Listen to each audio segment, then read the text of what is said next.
Support for WUWM podcasts comes from University School of Milwaukee, fulfilling a values-based mission of developing learners, fostering leaders, and preparing citizens for pre-kindergarten through 12th grade. More information at usm.org/mission. From 89.7 WUWM, Milwaukee's NPR, this is Lake Effect. I'm Audrey Nowakowski.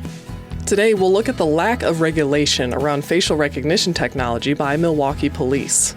Then we'll meet a group of neighbors who joined together to try and solve persistent basement flooding issues. We're just neighbors trying to fix the problem. We needed professional help.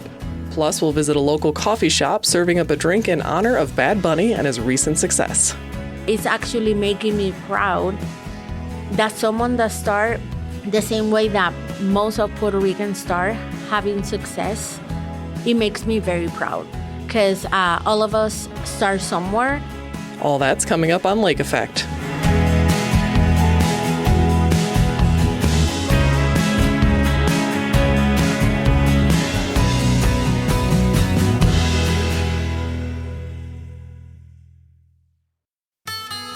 This is Lake Effect from 89.7 WUWM, Milwaukee's NPR. I'm Audrey Nowakowski. Thanks for joining us.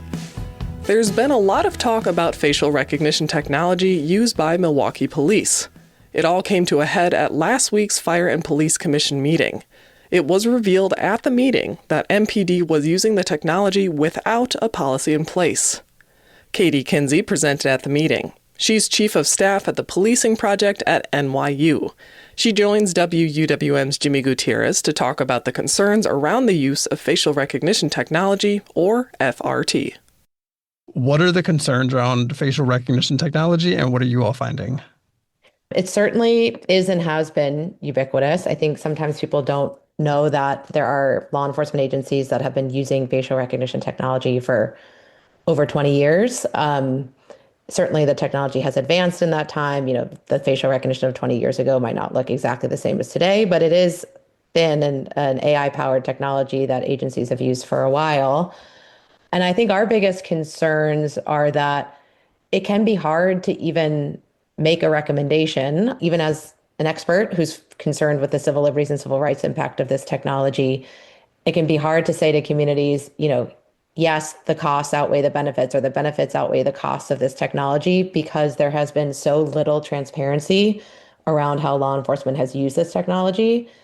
I don't have a good record to say, here's the evidence of the number of cases in which it's been used and the outcome of those cases, whether more arrests were made or not, whether it affected certain demographics more or not. We have anecdote, thanks in part to a lot of good investigative reporting, that will tell us things like, well, we found, you know, false arrests in a certain number of cases because of the way law enforcement used the tool in this particular application. What we would want in a democratic society is laws that require this kind of transparency around use and this kind of cost-benefit analysis around use, so that we can actually make good decisions about what technologies keep us safe and which ones don't, and what kind of guardrails we want to have in place with those technologies to protect our democratic values. And I think right now we are often operating on a pretty empty record, and that's just not a good way to make policy, and it's not a good way to make people safe. You know, when you were talking about the recommendations, I was thinking about the way that police departments engage with communities around this technology and FRT. What should it look like, or what could that look like, thinking about that this is something that has been in use for, you know, like you said, 20 plus years that people may not even know about? There's not one answer to that question. I think it depends on the relationship that an agency has or should have with the community. But I do think it can start with, you know, the police being more closely connected to the communities that they serve, and kind of even asking, you know, where are you all seeing the major problems and public safety concerns in this community, and making sure that they're listening to those folks more than they are to tech vendors, or maybe even, you know, agencies in another jurisdiction, and hearing stories about how this tool is so useful in our neighborhood. Well, that might not be the same.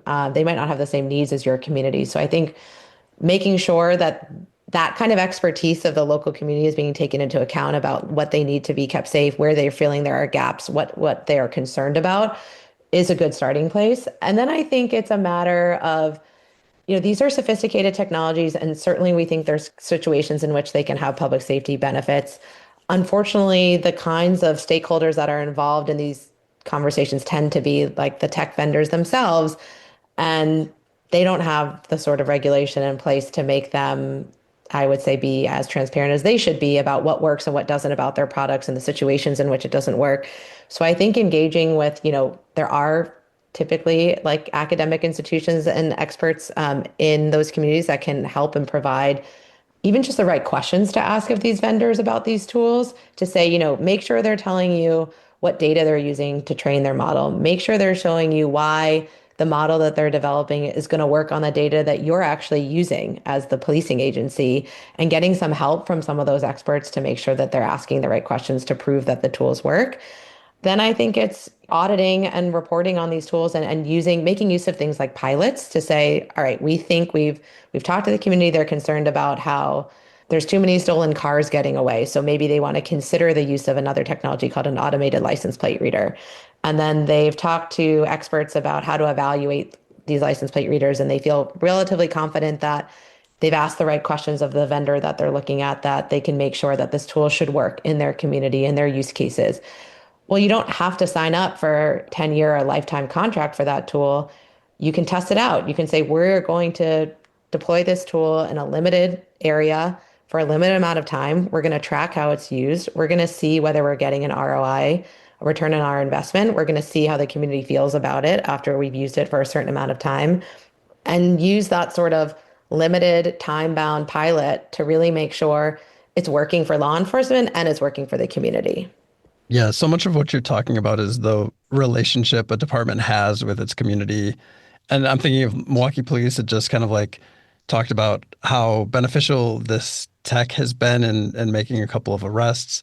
And Milwaukee is pretty infamous for being one of the most deeply segregated cities in the nation. And even if I'm thinking of community members that don't have experience with FRT, they may have experience with MPD and maybe being racially profiled. And so is there something for people who aren't as familiar with FRT, but are community members in places that may be affected by the widespread use of FRT in their community?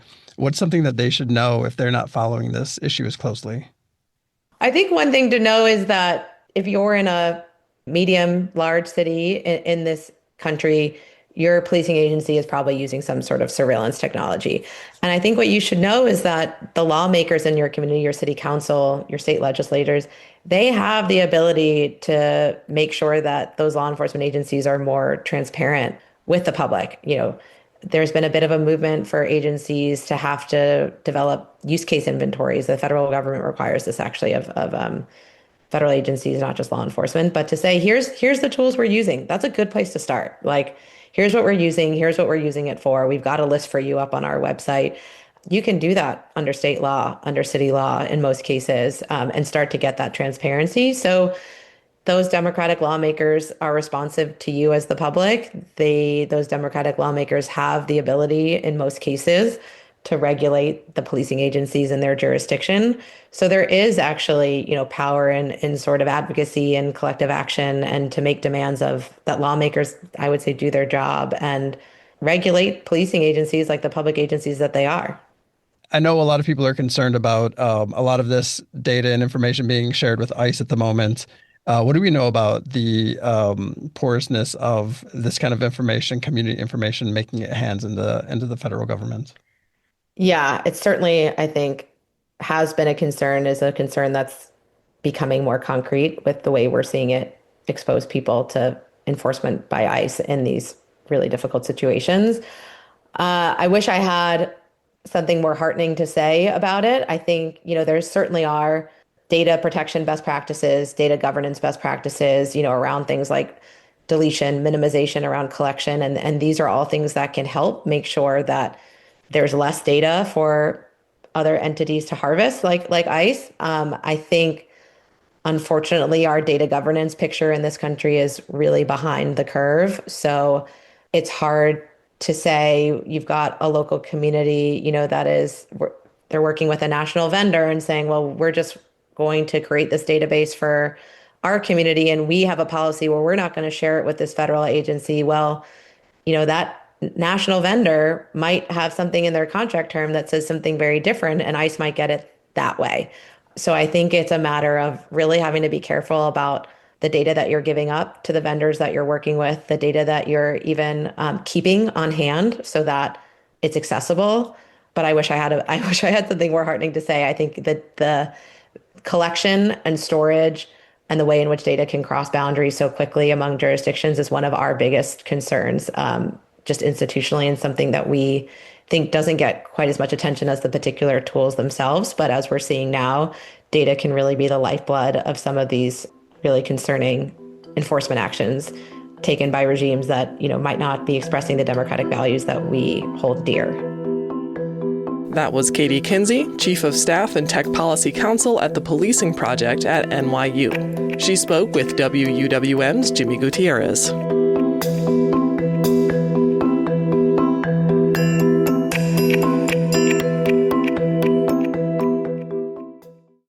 Our winters are getting warmer. Now, that might be hard to believe given the recent cold snaps we've had, but in Wisconsin, winter is warming faster than any other season. It's largely driven by the burning of fossil fuels, which is changing our seasons and making the weather more erratic year-round. WUWM is exploring this in our series called Thin Ice. Today, we visit Grassland Manor, a neighborhood within Milwaukee's Sherman Park. More intense storms have caused basement flooding there for decades, but recently, residents began working with the city to find a solution. WUWM environmental reporter Susan Benz has the story. Sitting in a neighborhood coffee shop, Steve O'Connell shares a conversation with a fellow Grassland Manor resident more than 15 years ago. She said, Steve, I get this sewer stuff in my basement. I'm like, what are you talking about? I said, no, real sewer stuff. Yeah, at that time, a regular rain would get sanitary in your basement. And so that's what put me onto it. And then I'm like, well, this is no way to live right in my own neighborhood. At the time, O'Connell was executive director of the Sherman Park Community Association. When he retired, he started digging into what was causing the problem in his half-square-mile neighborhood. O'Connell learned Grassland Manor sits atop a historic waterway that feeds into a historic wetland. The waters haven't gone away. They've just been pushed beneath the surface. So our water table is very high in our neighborhood. Cracked or root-bound pipes, and in some cases, storm sewers incorrectly hooked up to sanitary sewer lines, make Grassland Manor even more susceptible to flooding. Residents couldn't do anything about more frequent rains due to climate change. They couldn't change that their homes were built on soggy land. But the sewer problems, maybe that they could fix. We're just neighbors trying to fix the problem. We needed professional help. O'Connell connected with the Milwaukee Metropolitan Sewerage District and the City of Milwaukee. An action plan emerged. It's a resident-led neighborhood initiative that required building trust. 33-year Grassland Manor resident Percy Burt helped make that happen. He joined the fledgling neighborhood committee dubbed Help Build the Ark. It met every month for 3 years. They learned that when residents' basements backed up, most weren't reporting it to the city. Burt says many assumed the city wouldn't help. Homeowners also worried their property values would plummet. Burt and fellow volunteers went door to door. They handed out refrigerator magnets with straightforward advice, what to do and who to call to report flooding. Burt shared his own story. His basement flooded repeatedly over the years. Oh, yes, a number of times, a minimum of 3 to 4. Volunteers didn't rush the trust-building process. Neighbors were invited to share their stories, and everyone received a handbook. It's a team effort. We all in it together. And it's always some good can come out of anything, I know basically all of the neighbors now. Last July, Pat Ucolano and a DPW crew started investigating what's happening in the neighborhood's sewer lines. The crew lifted each sanitary manhole and pumped smoke down the main. If the connection between the main and the homeowner's sanitary line is intact, smoke would come through what's called the soil stack. So those little silver stacks that come out of the house, that's what vents the toilet system. So we want to see the smoke from the sanitary main that we put in the sanitary main. We want to see that come out of the soil stack. Then in August, flooding hit the Milwaukee area, including Grassland Manor. Help Build the Ark happened to have a neighborhood picnic planned shortly after the flooding. Steve O'Connell hoped more families would join in on the project to address the sewer issues. We all have to be involved in this assessment. Look around, you say, well, I got 6 neighbors I know, they're not here. Well, you knock on your door in the next couple of days and say, listen, I was at the meeting yesterday, or 2 days ago, we need to get involved. You need to schedule them to come and see your property. Fatima Robinson was there despite being hit by the storm earlier that month. My hot water tank is gone and my washer is gone. And although her mother, who lives next door, spent $40,000 to protect her home from future flooding, she's still getting water, and to spend that much money and to think that you're safe and then it still floods, it's devastating. Flush down, we'll run a faucet for a little bit. Robinson and her mom were among the Grassland Manor residents who signed up for the next phase of testing. That included flushing red dye down their basement toilets. So that's going to be the first confirmation, and then that's what That's Kate Jankowski with R.A. Smith, the local engineering firm helping Milwaukee's DPW with the project. Outside in the street, colleague Anthony Heindick peers down into the sanitary main, hoping the dye will start trickling through. I take note of when they enter the house, and then I just keep watch. Moments later. So you can see the red already trickling. And it'll get stronger and stronger as it keeps going. That means the plumbing inside the house is delivering wastewater where it belongs. There's more to the assessment, including checking downspouts. Kate Jankowski again. The reason why additional testing takes place is if for some reason these downspouts were connected to the sanitary sewer. That's what we don't want.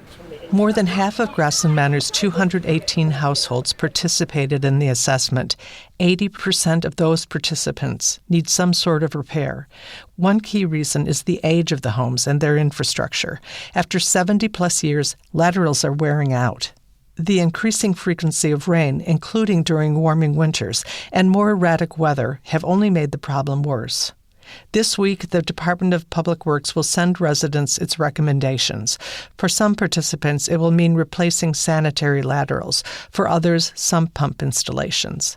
Work will begin this summer and stretch through 2027.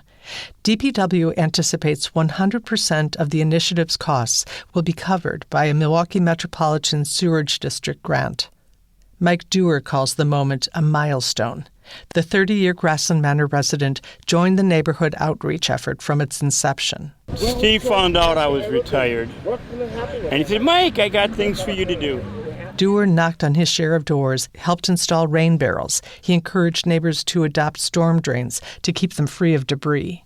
Dewar's aspirations for Grassland Manor is about even more than flood control. Hopefully it brings the community together. We'll be checking back with Grassland Manor as the project moves from plan to pipes. For Lake Effect, I'm Susan Bentz. You can find more reporting in our Thin Ice series at WUWM.com. Need some flexibility for when you listen? You can listen to Lake Effect on demand whenever you like. Find it as a podcast wherever you like to listen to download and enjoy on the go. In about 10 minutes, we'll learn about a line dancing class at the Sherman Phoenix. But first, it's described as a warm hug from Puerto Rico. We'll tell you about a local coffee shop that's brewing up a latte in Bad Bunny's honor. Keep listening to Lake Effect on Milwaukee's NPR.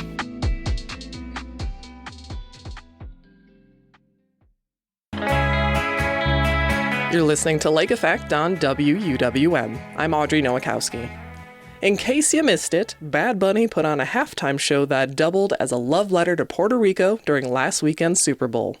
Here in Milwaukee, Puerto Rican businesses have been taking inspiration from the artist's ascent to the big stage. Last month, West Allis coffee shop Aroma Cafe began serving Bad Bunny lattes. The drink is inspired by coquito, the coconut cocktail usually made with rum. WUWM reporter Catherine Kokel stopped by the shop a few days before the game to try the zero-proof coffee drink. She spoke with shop owner Luzanne Torres about the latte and what it means to see a fellow Puerto Rican perform at the Super Bowl. Can you explain the components of the latte and why they're special and why they call back to Puerto Rico? This latte, it's made out with originally coconut milk, coconut cream, It will have that coconut flavor vanilla, the spices, of course, of the cinnamon and other spices. And we're giving it the twist of the almond flavor to it. And we top it off with whipped cream just to give it a creaminess. Very nice. Where does the almond come from in that? So for the almond flavor, many Puerto Ricans now make coquito with different type of flavors. But there's also a rum that we have in Puerto Rico that it's been in our tradition and culture for many, many years. And it's called pitorro, which Bad Bunny really likes pitorro as well. And there's also a long list of flavors that pitorro can be made of. Originally, pitorro, it's not supposed to be a legal rum or alcoholic drink because the way it's made. But now commercially, some other companies have been like legalizing it with a better percentage and like a legal percentage of alcohol, I will say. But they do make it with a lot of flavors. It could be fruity flavors. It could be spices, nuts, you name it. So for me, the almond flavor on a pitorro, it's a very like traditional way to have it other than the coconut. So since we cannot put the rum into the coffee here, so we decided to add the flavor of the almond. If you put rum into it, it would wake you up and put you to sleep all in one. Bad Bunny literally has a song, Pitorro de Coco. So that must be his favorite type of pitorro. Yes, definitely. That's something that Puerto Ricans are known. And coconut, it's like in our lives in many ways. So trying a pitorro or trying any drink with coconut, it will be a warm hug, I will say, from home. What's your favorite like Bad Bunny song? What's your favorite album? Are you a big fan of his, or is it kind of like by association type of thing? So at the beginning, I wasn't that big of a fan because I do like reggaeton, and it's something that culturally like Puerto Ricans known about. But the twist that he have gave to his career, his music, the way that he's now presenting himself to all the community of Puerto Ricans, our country, and all of that, it's been amazing. So it's actually making me proud that someone that start the same way that most of Puerto Ricans start having success. It makes me very proud because all of us start somewhere. And one of the favorite songs that I really like is his biography song, which is like La Mudanza. And I like how he relates how his parents met, where they come from Puerto Rico, when he was born, and all of that. I will say like the meaning of the song, that he wants to stay that where he comes from and how proud he feel from where he come from and our culture. It gives me jitters when I heard like I'm from Puerto Rico. Like, I want you to know that I'm from Puerto Rico. That's where I am. It makes me really proud. That's like a big through line in a lot of his music is like, I don't want to leave here. I want to stay. I'm from here. I want to stay here. What does that mean to someone like yourself who's in the Puerto Rican diaspora? I mean, by definition, we're having this conversation in Milwaukee, which means that at some point you or your family chose to leave the island. So we decided to leave after the hurricane. We used to have the same business in Puerto Rico, but at the farm being devastated because of the hurricane and being our main source of income, my husband and I had to make the decision to leave with the help of some friends and like start all over. So once the farm was able to come back with more coffee, having new coffee trees, and being able to send us coffee here, my husband and I came with the dream of having the business wherever we end up being. So we decided to start all over here in Milwaukee, and that's where we are right now. We started with a new name, same coffee, and giving all the Puerto Ricans and to all the community here in Milwaukee, West Allis, in Wisconsin, in general, that warm hug of Puerto Rico. And in this little corner with the atmosphere, the bites, the coffee that you can have, so you can feel that you are in a little corner of Puerto Rico. Very nice. There's a lot of shade, I guess, a lot of shade being thrown at Bad Bunny performing at the Super Bowl. People mistakenly thinking that he is not a citizen of this country, even though Puerto Rico is part of the United States legally. What is it like to be a proud Puerto Rican in America right now? It's a mixed feelings, because coming from such a small island, but having that, I will say now with all the situations that a lot of like immigrants are going through and a lot of people are going through in the United States, for me to be a Puerto Rican and having the benefit of being a U.S. citizen, like, I don't take it for granted. Like, I'm proud from where I am. I know that hopefully one day we could be independent, but I'm really proud to be Puerto Rican, and I'm very grateful that we can be part of the United States and that we can give also the opportunity to others to be part of this culture. And we are such a humble culture, and like, we don't see colors, we don't see like where you are from, like, we just accept everybody. I just wish that all this situation here in the United States get to the point that everybody can walk freely, like, you know, and like that they can enjoy, that they don't have to live in that fear, and like that they can definitely be free. Luz Santoris is the owner of Aroma Cafe in West Dallas. She spoke with WUWM's Catherine Kokel. Debí tirar más fotos de cuando te tuve. Debí darte más besos y abrazos las veces que pude. Ey, ojalá que los míos nunca se muden. Y si hoy me emborracho, pues que me ayuden. Debí tirar más fotos de cuando te tuve. Debí darte más besos y abrazos. For about a year now, the Sherman Phoenix has been hosting line dancing classes. It's a partnership between the Sherman Phoenix and Primetime Line Dance that brings people together for a joyful community event. Kim Shine with our public radio friends at Radio Milwaukee brings us that story.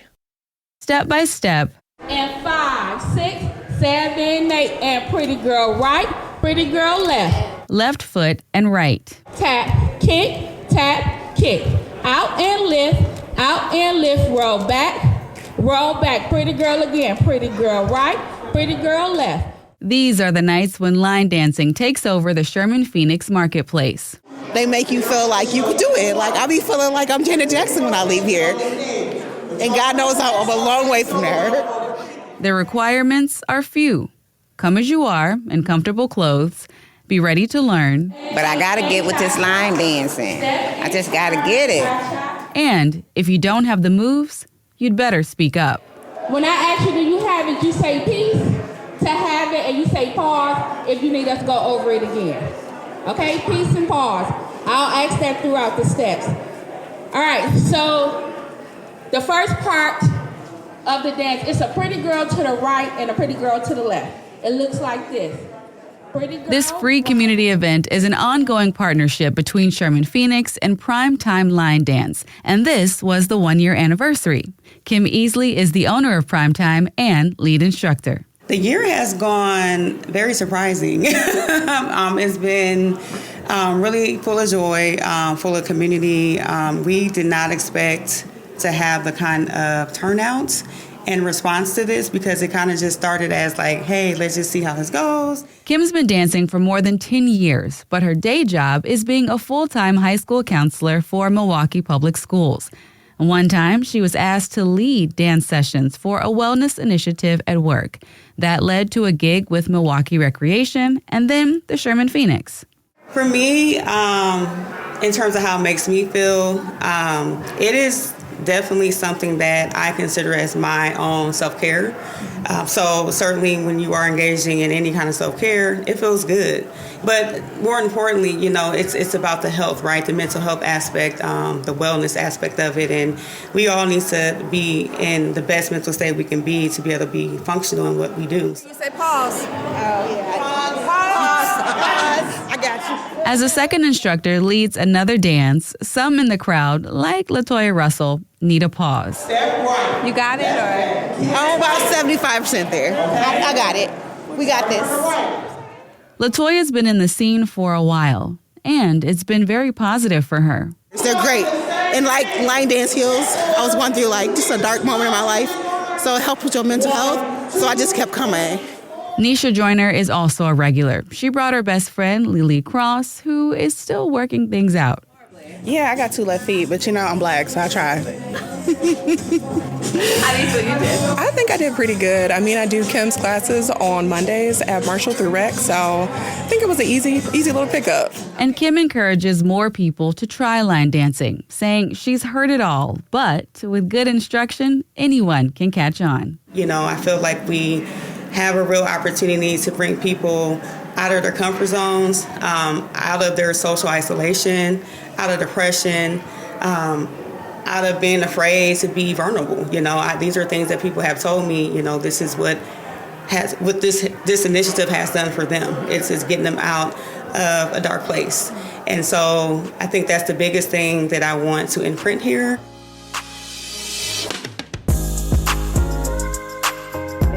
That was Kim Shine from 88.9 Radio Milwaukee. For more stories like this, head on over to radiomilwaukee.org and be sure to catch a story from WUWM's Taryn Powell on Milwaukee's ballroom dance scene over on 88.9. We'll take one more break and then we'll learn about a few people buried at Forest Home Cemetery that had an impact on Black history in the state. That's next on Lake Effect on WUWM. This is Lake Effect on Milwaukee's NPR. I'm Audrey Nowakowski. In honor of Black History Month, let's look at some historical Black figures who you can visit at Forest Home Cemetery. Forest Home is Milwaukee's oldest cemetery, and it's also one of the oldest cemeteries to allow anyone, no matter race or religion, to be buried on the grounds. Volunteer docent Sally Merrill and I spoke in 2022 to learn about a few of the cemetery's notable Black residents.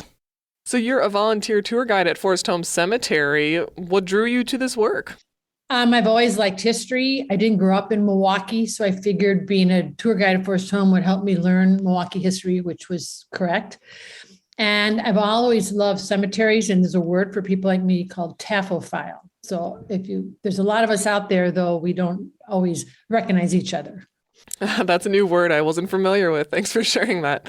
So today we are going to take advantage of the knowledge you've gained giving tours throughout Forest Home Cemetery, and we're going to talk about Black Wisconsinites that are buried at Forest Home for people to learn more about and to visit in honor of Black History Month. So to start, let's talk about Ezekiel Gillespie. Who was he? Ezekiel Gillespie was probably born a slave in Tennessee or Georgia. His father was probably a slave owner. He managed to make his way, buy his freedom and make his way to have a store in Evansville, Indiana. And then he moved to Milwaukee around 1850, where he set up another store. And he did a lot for Milwaukee. He's honored still today. One of the things he did was he was present for the rescue of Joshua Glover. Ezekiel Gillespie also was important in the group of people that got the vote for Black men in Wisconsin. The Civil War ended in 1865. There was a November election that year, and his friend Sherman Booth, who's a key player in abolitionist movement in Milwaukee and Wisconsin, said, Ezekiel, why don't you try and vote? I have a sense it was all kind of set up for reasons I'll go into in a minute, but they go and Ezekiel is not allowed to vote. And lo and behold, Sherman Booth has a lawyer ready to take the case the next day. And they make their way to the Wisconsin Supreme Court pretty quickly. And the Wisconsin Supreme Court decides in February or March of 1966. So again, that's 4 or 5 months, which is very fast, that yes, Black men do have the right to vote in Wisconsin based on interpretation of amendments to the Wisconsin Constitution as it was being voted on by the voters as Wisconsin became a state. So black men got the right to vote in Wisconsin in 1866, which is 4 or 5 years before nationwide black men got the right to vote. So the next notable figure we have to learn about is Lewis Hughes. Can you share more about Lewis? Lewis Hughes was born into slavery in 1832. And the reason why he's significant today is he survived slavery, became a free man. He ended up spending a lot of his adult life living and working in Milwaukee. And he wrote a book called 30 Years a Slave. That's how it's often referred to. But to show you what a remarkable book is, I want to read the whole title. 30 Years a Slave, From Bondage to Freedom, the Institution of Slavery as Seen on the Plantation and in the Home of the Planter. It's a remarkable book to read by a remarkable man, talking about his faith, the terrible things that happened to him and his wife. As you said, he tried to escape 5 times. The last time he escaped, he came back to get his wife. It was the end of the war, and some 2 Union soldiers helped pull off that escape. And despite all this, I'll tell you one of the more amazing stories from the book is how he learned to read and write. He was a clearly very smart man, but he learned to read from the slave who lived took care of the horses and lived in the stable, because that slave had more freedom of action and scope, and he could go out at night, no one would know, where Lewis had to sleep in the owner's home. So that man taught Lewis to read. That man made his way to Canada and was able to send a letter back saying, "I'm free," which gave great hope to the slaves who were left behind. Next, we have William T. Greene. William T. Greene was born in Canada, made his way as a young man to Madison, where he got a job as a janitor in state capitol, and put himself through the University of Wisconsin-Madison Law School. Probably the first Black man to become a lawyer in the state of Wisconsin. He spent his adult life in Milwaukee. He set up a legal practice, and he devoted his life to using the fact that Black men could vote and Black people should have more freedom after the Civil War to fight for rights for Black people in Wisconsin. The highlight of his career, from my perspective, would have been when he was totally involved in all the efforts that got Wisconsin to enact a Wisconsin Civil Rights Act, which became the law in 1895. The fight to make this happen took several years, took a lot of people, but he was front and center the whole time. And that prevented discrimination in public accommodations in Wisconsin for Black people. Up next, we have Mabel Watson Ramey. Can you share more about her?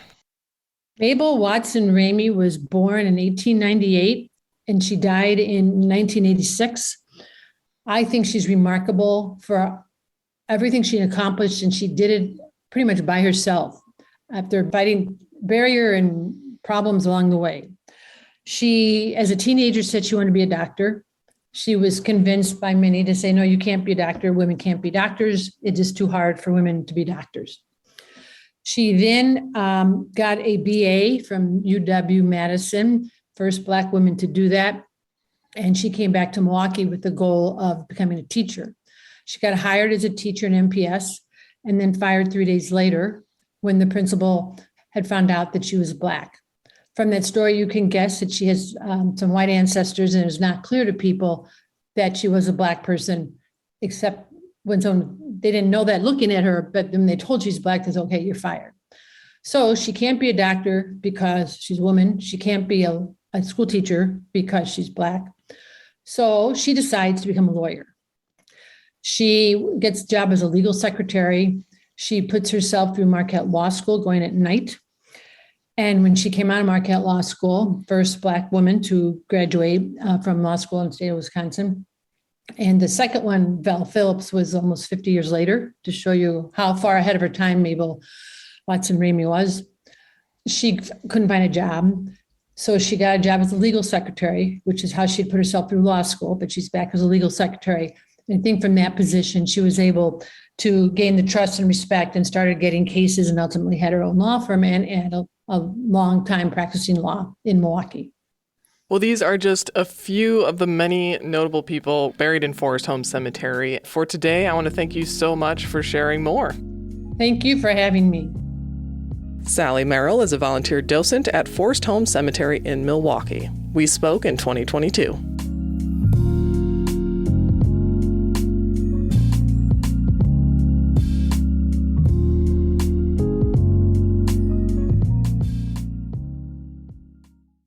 Finally today, let's look at a book that goes back to the basics, A Walk in the Park.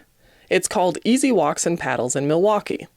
Sisters Karen and Jennifer Lemke went to over 50 parks to find friendly walks, noting things like their accessibility, bathroom access, and whether they're easy to get to on the bus. With their book, the sisters hope to serve people with mobility issues or visual impairments, as well as elders and parents with young kids. Lena Tran went on a walk with the Lemke sisters in Bayview's Humboldt Park. But first, you'll hear from Marjorie Taylor Holman, the editor of the Easy Walk series.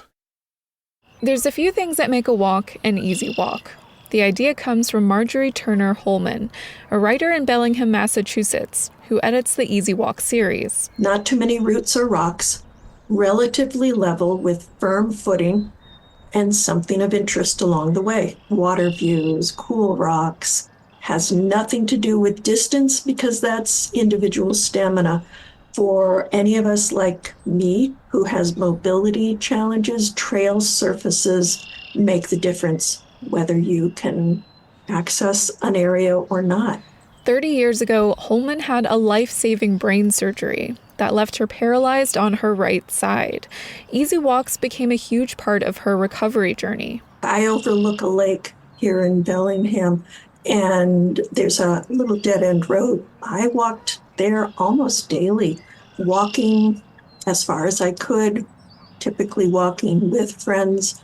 It was about 7 years of just walking in one place. For Holman, walking wasn't just about physical health. It was a meditation on the world around her and what it means to be able to move. I don't love exercise. I love being out in the world. I love what it does to me to just be outdoors, feel the wind, hear the birds, see the little changes. When you're there every day, you really do see those. There's a lot if you're willing to look close. Holman and Karen Lemke met online in a Zoom meeting last year. Holman had been wanting to add an urban field guide to the series. Until now, most of the books have been focused on Massachusetts, where she lives. I recently met Karen and her sister Jennifer at Humboldt Park. Here's Karen. I'll review a book. So as I was reading one of her other books about easy walks and paddles, I realized this is really interesting, and this is something Jenny and I both like walking in parks, and I mentioned the project to Jenny, and I think we kind of weighed the possibilities of do you think we could find 50 fun walks in the city of Milwaukee? And then we set out to see if we could. What has the Easy Walk come to mean to you after putting this guide together? I feel like it's kind of synonymous with disability rights, and the importance of thinking about all ability levels and all needs when designing public infrastructure like parks. All the walks that you guys found are accessible by public transit. Yeah. Why was that such a priority for putting this together?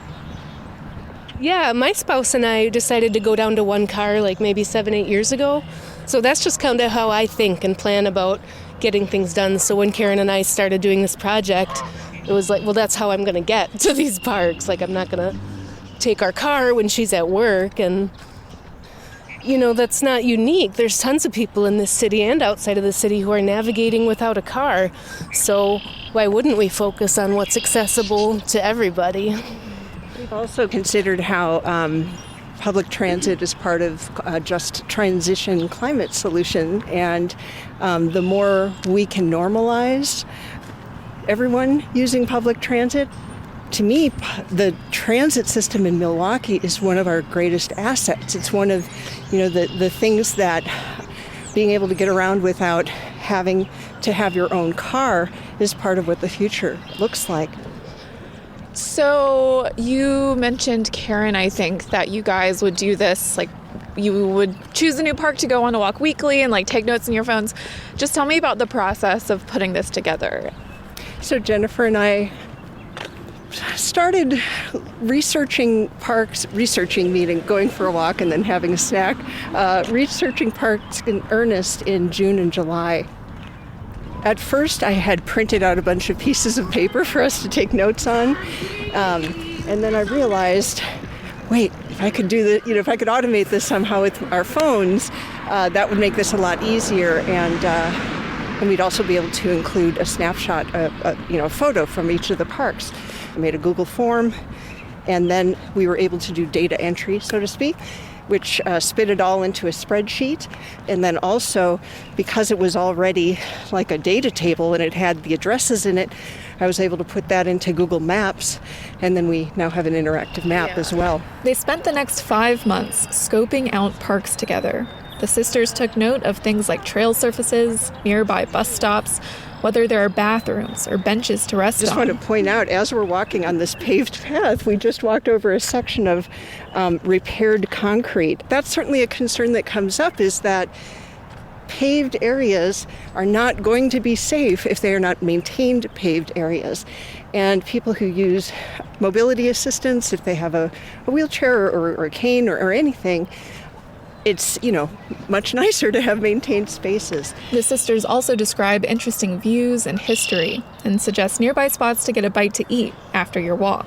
I love that you guys have suggested snacks for each spot because I'm very food motivated. Where did that idea come from? Because I don't think that was part of Marjorie's initial vision, right? It wasn't. Because we would go and hit up 2 or 3 parks in a row and then be like, okay, I'm starving and we don't know this neighborhood, so where are we going to go now?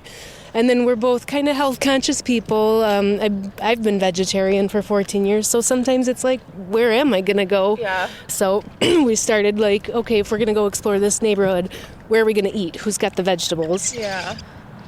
As you're putting this together, did you observe anything about where parks are in the city, or whether some parks are easier to get to in some parts of the city than others? Yeah, what were some of your observations? For sure. So let me talk a little bit about Frederick Law Olmsted, who was the landscape architect who designed Central Park and the 3 early parks in the Milwaukee system. And he was very committed to accessibility, including transit accessibility. To him, it was also very important for people from all different social backgrounds, social classes, ethnicities. He had visited the South before the Civil War and had written about the conditions that enslaved people were in.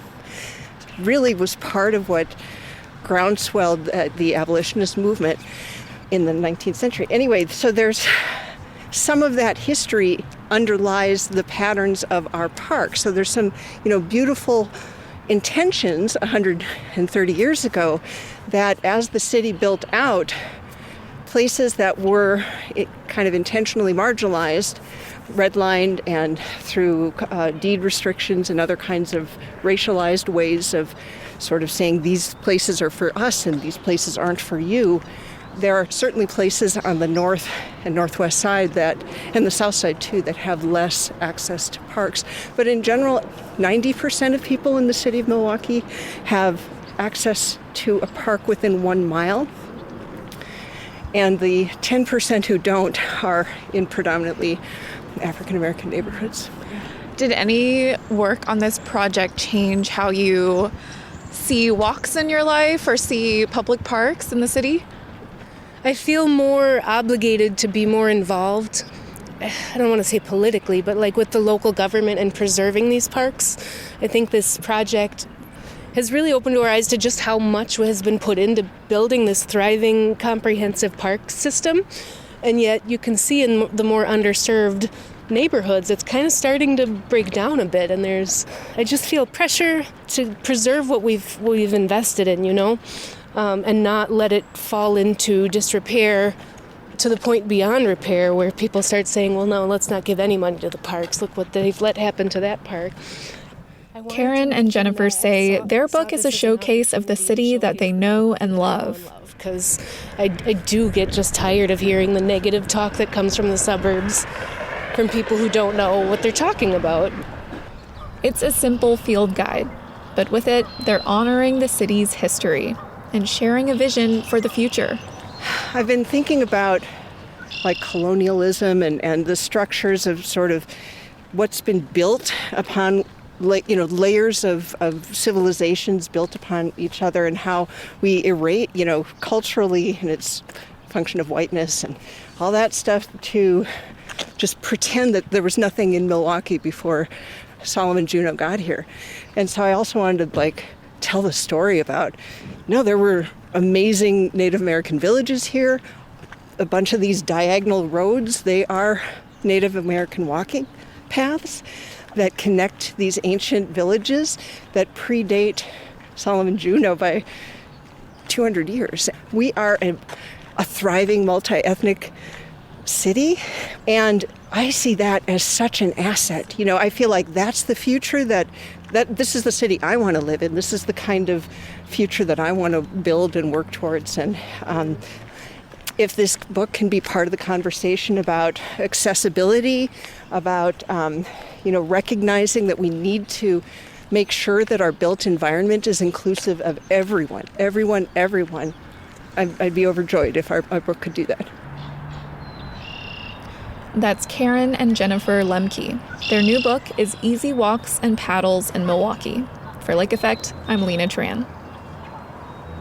And that wraps up today's Lake Effect. I'm Audrey Nowakowski. If you've missed any of Lake Effect this week, you can find all of our conversations at WUWM.com. If you'd like to take the show on the go, simply download the Lake Effect podcast wherever you get your podcasts. Tomorrow on Lake Effect, we'll look at Milwaukee Film's Black History Month lineup. Thank you so much for joining us today, right here on listener-supported 89.7 WUWM, Milwaukee's NPR.